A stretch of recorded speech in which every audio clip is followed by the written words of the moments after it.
Now we're looking at dividing. And here we have two mixed numbers, 3 1/3, which is divided by 3 1/5.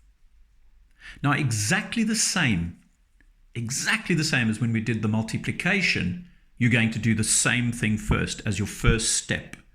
And the first step was to change these mixed numbers into improper or top-heavy fractions. So again, 3 times 3 is 9, plus 1 is 10 over 3. Okay?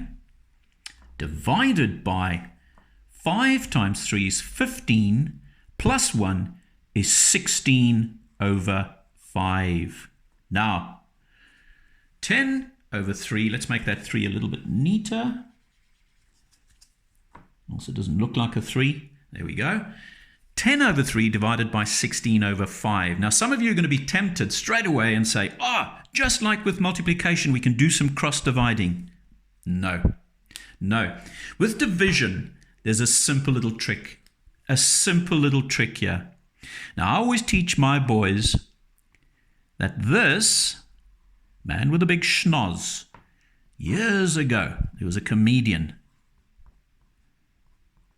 And he had one heck of a big nose.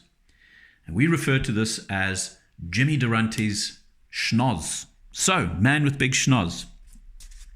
That's going to help you remember what to do with this fraction, this improper fraction, the one that comes after the division sign. Okay? The one that comes after the division sign, we are going to flip it over.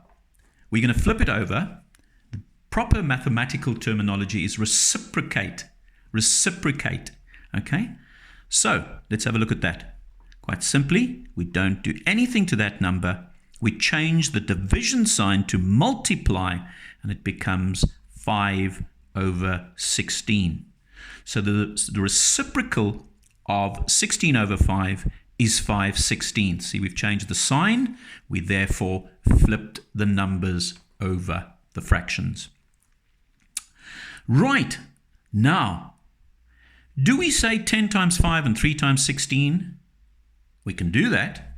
We can do that if you want to. 10 times 5 is 50. And 3 times 16 is 48.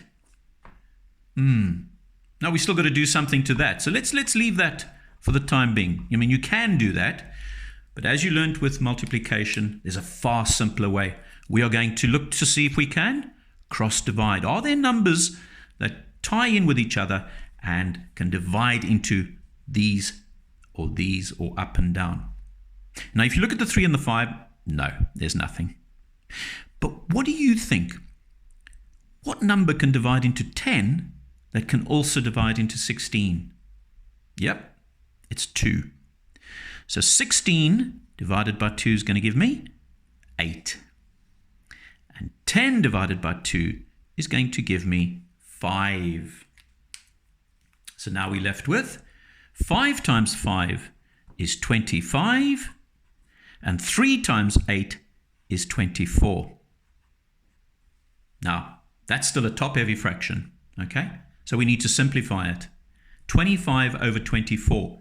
So 24, how many times can 24 go into 25, divide into 25? And the answer is it goes in once. And what's left over? 1 over 24. Now, I know what some of you are saying is, come on. When we got to that step, we could have simply said, let's simplify that. Or we could have said 48 goes into there once, leaving me with what? Went into there once, and 2 over 48, which I would have simplified to 1/24. So yes, we could have done it that way, but far simpler to look to simplify in that step. Okay, so if we remember correctly, what I said earlier, man with a big schnoz, Jimmy Durante, he's helping us to remember that the fraction that comes after the division sign must be flipped over. Okay, right. So that then is my final answer.